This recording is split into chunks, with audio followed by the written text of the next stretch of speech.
So, a little intro to my video. Here is my SBR to Sig MPX. Anybody who's handled one would know that the trigger on it is pretty horrific. It is extremely heavy and just not very enjoyable to shoot. So, a trigger upgrade is one of your best upgrades, and I'm a big fan of triggers. So, Sig builds in a trigger bridge, which is to protect it. Apparently, it has a very fast and sharp recoil impulse. So that's to help protect it from damage. Originally they said replacing it would void your warranty. They later came back and said that replacing the trigger would only potentially void your trigger warranty and not your SIG warranty. And they actually have an FAQ video posted with that exact question.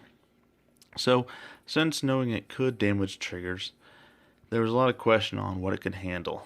And some people early on had claimed that their Timney or Black Rain Ordnance triggers were getting damaged, and that's on a couple of the SIG forums.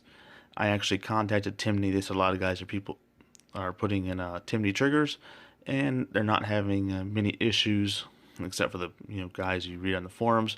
So, which is true, I'm not really sure, but they said either way it would be covered. And then Geissele also said that their triggers could handle it, and if there were ever issues, it'd be covered under warranty. Well, I happen to have the SD-3G trigger.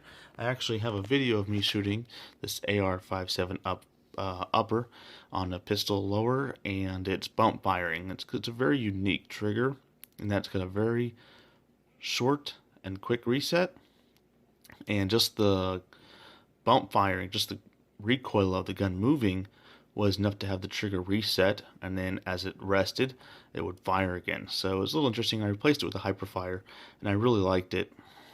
But knowing that the SIG was tough on triggers and Geissele has a good reputation, and they even claimed the MPX wouldn't be a problem, I thought it would be a good trigger in my MPX. So this had the SD-3G trigger in it originally, and it was working just fine, even though some people on some forums were saying they were having trouble resetting.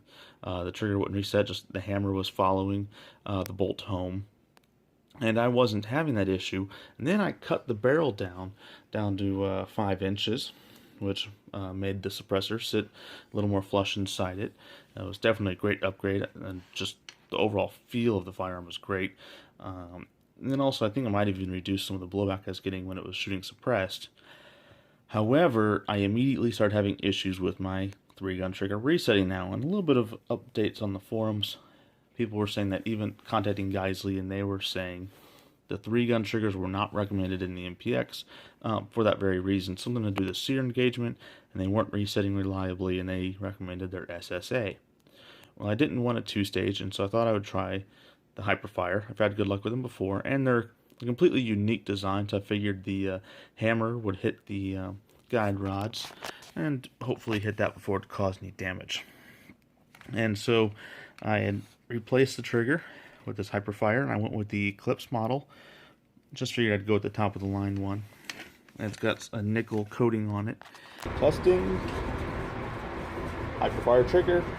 Lawman 147 octane suppressor.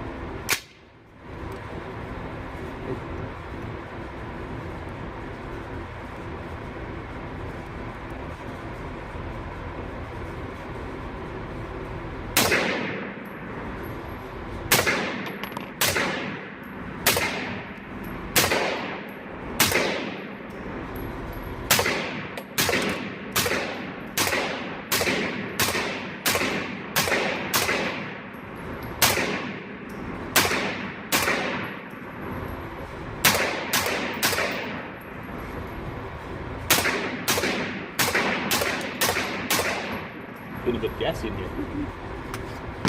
Oh, that seems to function alright.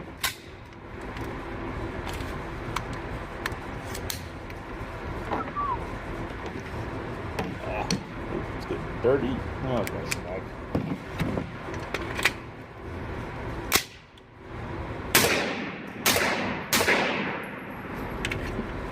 Alright, well, that ran just fine. Okay, so up next I want to see how it sounds with some 158 grain Fiachi, no ears, indoors. We'll see how it sounds. I'm going to do octane and then an SG2. This might get kind of loud.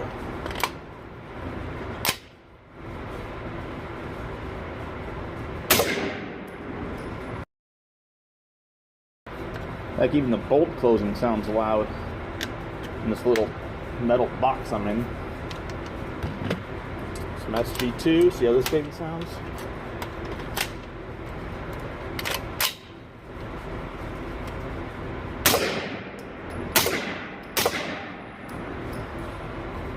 Still sounds loud. Put those ears back in.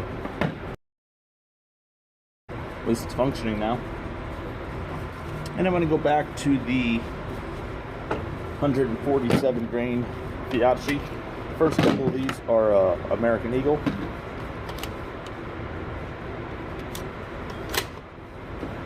I'm going to see how gassy it gets with this SG2.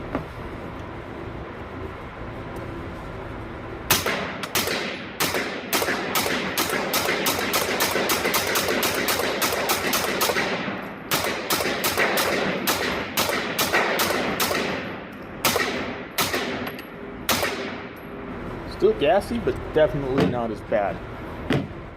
Same ammo, so I can definitely tell a difference in the blowback here. Now let's go back to my 158 grainers.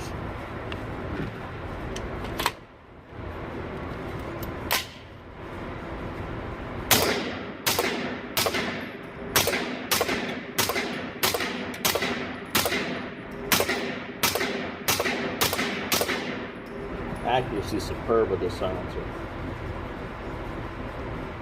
See if I can tell the difference in the group size.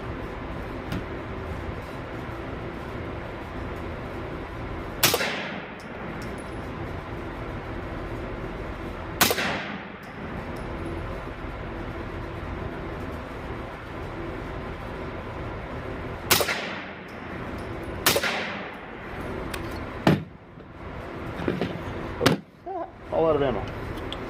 Not entirely true, but I do believe that way.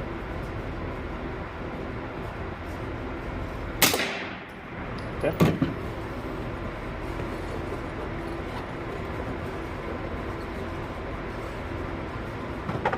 Actually, I'm just going to test silencers, so.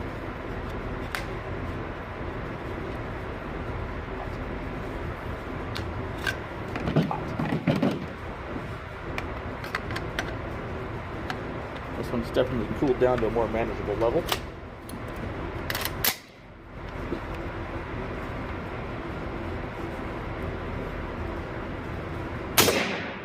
Whoa. That was way off point of impact. Yeah, silencer's on there. Let's try that again.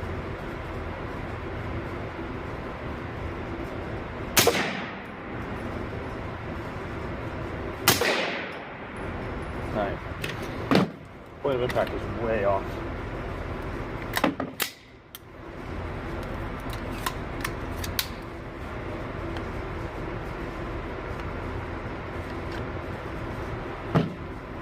It was shooting just fine before, so I don't know what's going on there.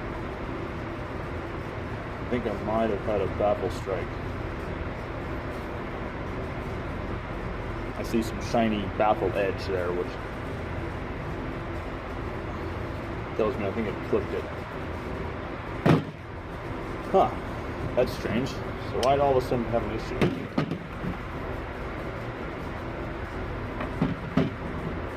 Shooting just fine before.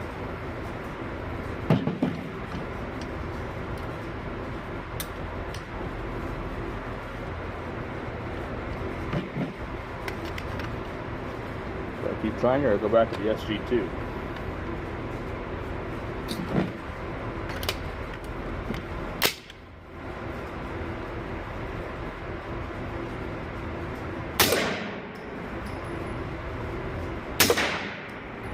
Well, one thing I can tell you for sure is my accuracy is nowhere close as is with the SG2. 2 baffle strikes didn't help. Let's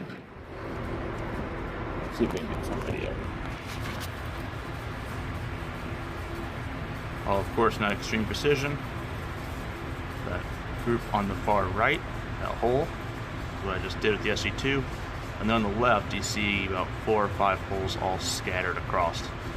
The bottom right ones, the ones I think I had baffle strikes. then I had that one in the very top right, and then when I reefed the silencer back on, it's 2 in the middle.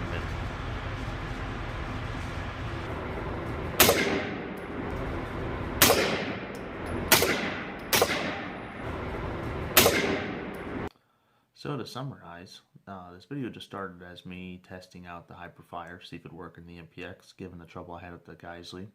I put around 150 rounds through it that day, and it worked just fine for every one of them. So as of right now, the Hiperfire is going to stay in the MPX. As I said before, I really like high-end triggers. I've got Geissele, Hiperfires, Timney, CMC. I've tried the ALG and some JP trigger springs. Tried a bunch of them. I've tried demos of the Elfman Tactical. So, but the only ones I haven't tried are the AR Gold and some of the new ones like Rise Armament and such. And they've all got pros and cons. If you guys want to know my thoughts on some of the triggers and some pull weights, comment or let me know, and I can make a video dedicated to that. Then this video kind of grew into testing the silencers. I wasn't sure if the back pressure would make a difference in reliability, and so as you can see from the video, I kind of put at the very end the Octane and the SG2 side by side, so you can really tell for yourself. And you can tell in the first round pop of the SG2 is a little louder than the Octane, and that Octane had a full mag through it at that point, so I don't really have the first round pop in this video. That was actually recorded separately. I don't want to switch the audio. I kind of figured it's best to keep it all in one continuous clip as a better comparison. So I stuck with that Octane video, and then you go to the SG2, and then it goes back to the Octane, and you can really tell that once the first round pop is over of the SG2, I really thought it sounded quieter than the Octane, which, again, it's big volume, it should. But, again, indoor range, not the ideal situation. I'm hoping once the weather gets nice, I'll spend some time outside, and I'll try that with my Revolution 9K, the Octane, and the SG2. So, anyways, any questions or comments, feel free to post them. I'll try and answer them. I might make a separate video, and I hope you guys find this useful.